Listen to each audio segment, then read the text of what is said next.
relationship with Chicago. But one thing I can say is that it gets a bad rap because not everyone here is bad. And then this segregation, it's only here in Chicago the way that it is to this day. And Martin Luther King even said it when he was here in Marquette. This is the most, and people that live here, they don't get it. But outsiders, it's strange to us. Yeah.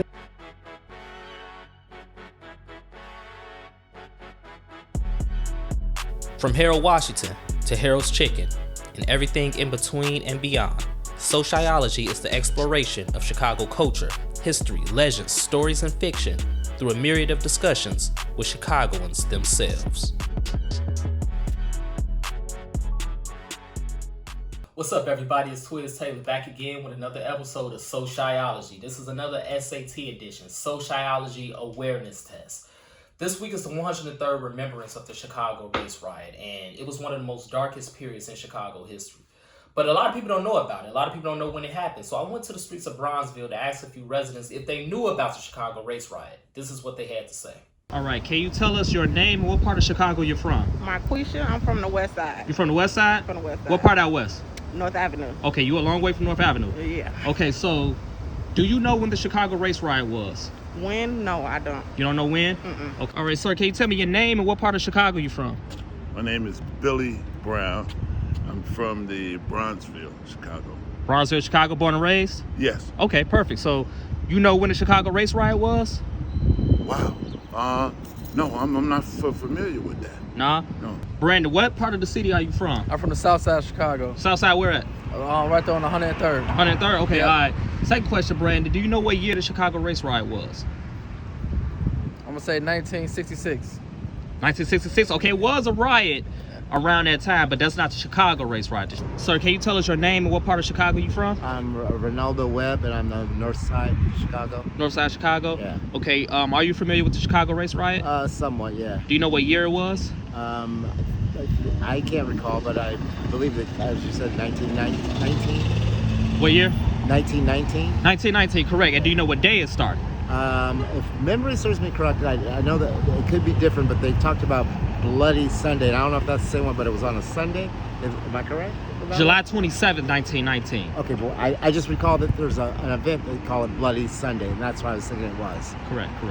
Now, like Ronaldo said at the top of the episode, Chicago is extremely segregated.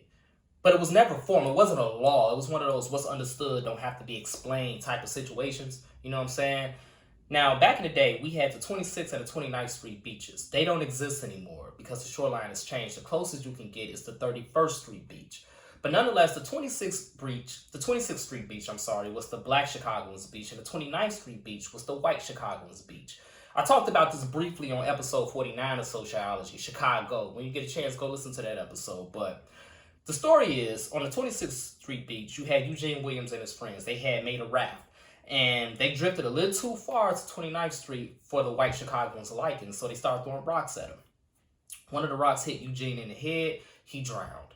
Now, obviously, the black beachgoers wanted justice. But when the Chicago Police Department showed up, they didn't arrest anybody. The only person they arrested was a black man that day, actually, as a matter of fact.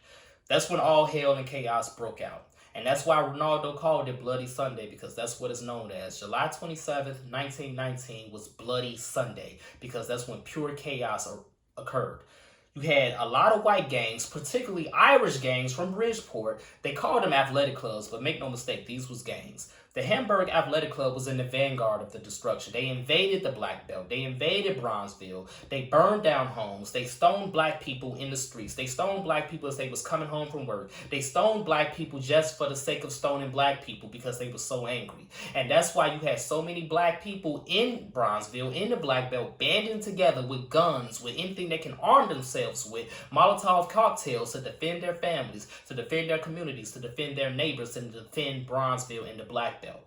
When it was all said and done, they say 38 people were killed, most of whom were black. But what's so alarming is over 2,000 homes were destroyed. 2,000 black families in the Black Belt were homeless as a result of the destruction and the violence. Now, it's crazy because the mayor of Chicago at the time William Hale Thompson. They called him Big Bill. This dude's ego was so huge that he didn't even want the governor of Illinois at the time, Frank Loudon, to send in the National Guard. He waited 4 days from July 27th all the way up to July 31st to allow the governor to send in the Illinois National Guard. And it was at that point when the violence and the destruction finally started to calm down and be quelled. It's insane, man. And because of the Chicago Race Riot in 1919, that's why you have even firmer and stricter segregation to this day. It was after that when racial covenants were put in place to keep black folks out of certain neighborhoods. That's why when you go in the south side of Chicago, black neighborhoods are predominantly black and white neighborhoods are predominantly white. When you go on the west side of Chicago, white neighborhoods are predominantly white and black neighborhoods are predominantly black. When you go on the north side of Chicago, you have majority white neighborhoods and you have a few black neighborhoods.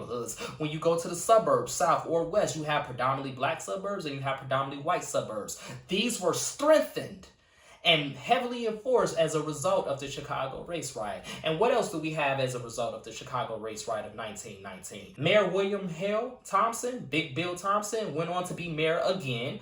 Governor Frank Loudon got the projects named after him, Loudon Homes and Princeton Park. And then that Hamburg Athletic Club that I talked about out of Bridgeport, that Irish gang, there was a member in that gang by the name of Richard J. Daley. He would go on to become the longest tenured mayor in Chicago history until his son, Richard M. Daley, passed them up and took that title in the 90s and the 2000s. This is the result of the Chicago Race Riot of 1919. So July 27th to August 3rd is the official start and end dates. But in between those dates, let's think about the horror. Let's think about the terror. Let's think about the distress, the anxiety, the stress, and the worry that Black Chicagoans had to endure as a result of racism, as a result of hatred, as a result of injustice. And the egos that was involved for all the white politicians during that time and after that time to enforce and instill stricter laws to keep black folks in certain areas and away from certain resources and opportunities. So yeah, the Chicago Race Riot of 1919 was a centerpiece of the Red Summer of 1919. Let's not forget, let's continue to remember, and let's continue to do what we can do to alleviate the oppression and the racism in our communities and in this country.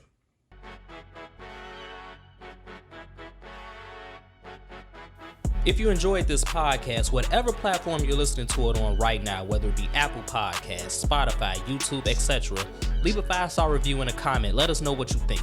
And don't forget to subscribe to our sister podcast, Mogul Motivation, from True Stories Media.